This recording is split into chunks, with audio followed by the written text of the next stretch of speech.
يعني اليوم عندي تفصال البينصل، راح افصل لكم بينصل. نطبق القماش 4 طبقات، ناخذ شبر ونقص الكتف وننزل بيه فتر، تقريبا فتر و4 أصابع، هاي حفرة الردن.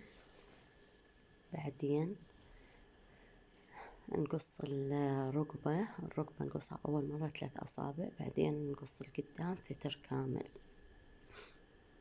وبنات مثل ما قلت لكم أني ما أحب أستخدم قياس، أحب أستخدم إيدي لأن تكون القياسات أفضل بيها وتكون القياسات مضبوطة. ما أحب أستخدم القياس وما متعلمة أصلا عليه. هسه بنات نزلنا بيه جوا أول مرة من فوق، قصفناه تقريبا أصبعين، قصينا ونزلنا نزلناه على أصبع واحد، ما كثرنا. هسه بنات راح أشوفكم شلون تقصون الجاكة. هسه بدنا نعدل القماش من جوا، نعدله، خاف يعني بزيادات أو بيطول، بدنا نعدله من جوا. عدلنا القماش. هسه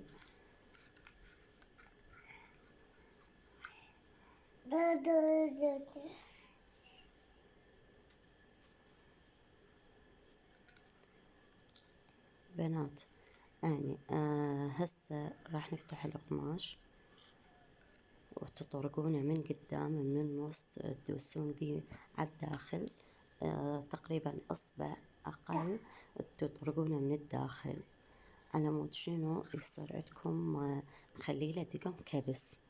وعندكم هاي مالت الردانات تطبقونها، طبقتين وتخيطوها على مود لا تدب خيوط عليكم، تصير شوية مرتبة وحلوة. وبعدين عندنا الجاكة مالته راح نقصها بعد ونخيطها، نقلبها ونخيطها، وهمتين من ورا نخيط بين نخلي بيه خياط بالنص على مود يترتب، ونخلي له دقم كبس 2 من الجاكة، فوق الجاكة تخلون دقمتين كبس.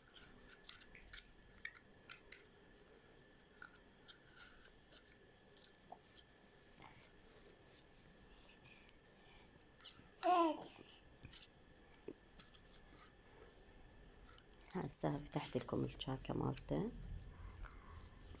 راح نخيطها. بلشنا خياط ان شاء الله، نخيطها على الطول. شوفوا ايش قد اخذت بيه، تخيطونه على الطول وكل اللي جوا تنزلون بيه، وتكفون الجاكة مالته وتخلون عليه 3 دقم او دقمتين. لا انا اقول 3 دقم افضل، يطلع احلى منظرهن من الدقمتين. وبنات ترى هذا القماش كلش رخيص، يعني القطعة كاملة تصير ب15,000. اخذوها وجربوها، احسن ما تاخذون بينصل من الكماليات، لو يطلع صغير لو يطلع كبير لو يطلع ما مرتب على الجسم. فانصح يعني انتو تخيطونه، كل هذا ما يكلفكم 7,000، لان 1.5 متر تاخذون وتكبسولها دقم ب1500، كلش زايد عليها ب1500 أو 2000 حسب ما تريدين الدقم وش قد تقاربينهم، تشتغلونه وتخيطونه وتلبسوه. هسه أني أبد ما أشتري بينصل جاهز، كله أخيط على إيدي خياط، لأن أرتب وأحلى، أحلى من اللي تجيبونه من الكماليات. وحتى أي قماش أني هسه أحبه أو يعجبني بالكماليات ألاقيه أشتريه وأخيطه. شوف هسه كفينا، كملنا الكفة مالت هذا مالت البينصل.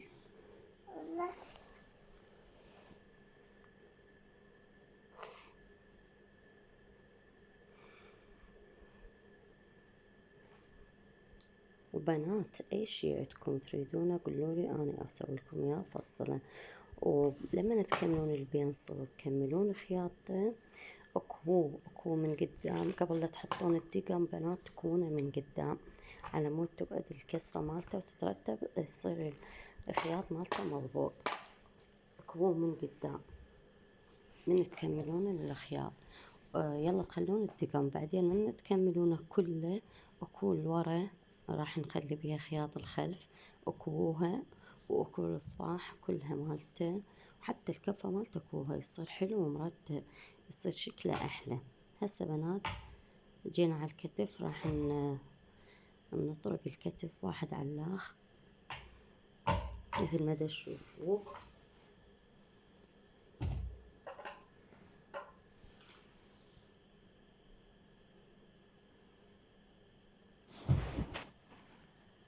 بنات أهم شي تكون الملابس، أي شي تخيطونه مثل دشداشة، نفنوف، إن شاء الله كم يوم هم أفصل لكم نفانيف وأنزل لكم إياها.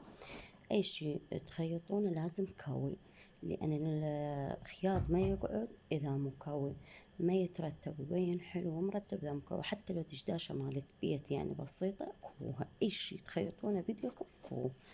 وإذا تحابين مثل زي مالت السلطان للأطفال أنا هم أخيط، إذا تحبون أخيط لكم، إذا رايدينه قولوا لي بالتعليقات وإن شاء الله أخيط لكم إياه وتشوفون شلون يطلع أحلى من مالت الكماليات وأرخص، يطلع لكم أحلى وأرخص وأقل كلفة.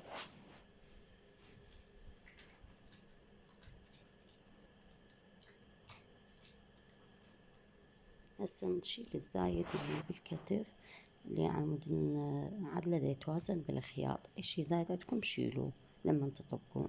هسه هاي كلها راح نخيط عليها الدقم، نكويها. يلا نخيط الدقم. هسه بلشنا بخياط الدقم، والدقم هذا حجمهن تريدون حجم أكبر براحتكم، تريدون تاخذون هاي الخشبية، اكو هواي دقم، تريدون خشبية تردونها كريستال، يعني انتو حسب الرغبة مالتكم. أنا أحب وأفضل الدقم الذني الكبس أحلى، وأحس إن أرتب يطلعن بالملابس أحلى من الكريستال وأحلى من الخشبية. وعندي نفنف راح أفصله وأحط له دقم خشبية وشوفوا شلون راح يطلع. أي شي يعني حتى لو دشداشة عندكم، أي شي مثل ما قلت لكم تريدون تكون تريدون تخيطوا اكووه. بنات لا تنسون القياسات، الكتف شبر، والبطن محيط البطن والورك شبر و5 أصابع.